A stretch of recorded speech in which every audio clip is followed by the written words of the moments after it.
A new pope just dropped, and he is an American. Right today, after just 1 day and 24 minutes, the conclave to elect a new pope ended. With people in St. Peter's Square getting to see white smoke blown from the chimney of the Sistine Chapel, and people just erupting. It was the only thing I've ever seen that's kind of like it is going to the Eras Tour. And we later learned that 69-year-old Robert Francis Prevost will be the next pope, and he's taken the name Leo XIV. And as far as who he is, he's from Chicago originally, but he holds dual citizenship both in the States and in Peru, where he served for 2 decades. Also, back in 2023, he was appointed by Pope Francis to run the Vatican office in charge of selecting bishops. Even though the headlines that are running right now is that we have the first American pope, according to the New York Times, he has spent much of his life outside of the States. But still, his American roots are significant, with NBC News, for example, explaining the decision to elect an American goes against conventional wisdom, which has held that the United States holds enough power in the world already. But as far as Pope Leo, he spoke primarily in Italian during his first address, and he first said, "Peace be with you," to the crowd, with reports noting that peace was a major part of his speech. As far as his politics, some outlets have referred to him as a centrist, but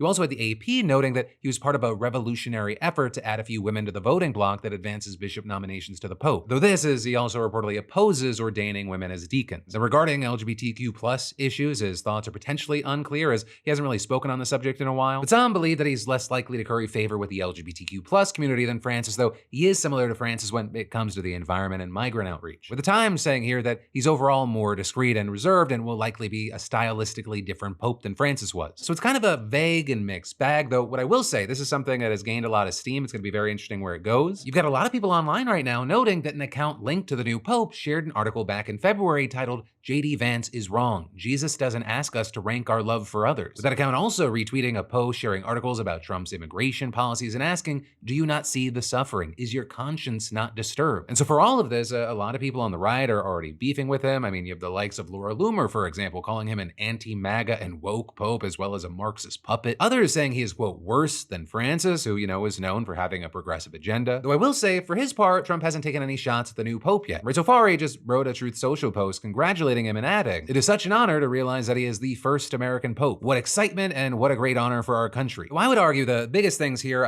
one, with the Pope being from Chicago, that means that no ketchup on hot dogs is now canonical law. And two, it's just kind of crazy that Chicago got a Pope before it got a quarterback to throw for 4,000 yards in a season.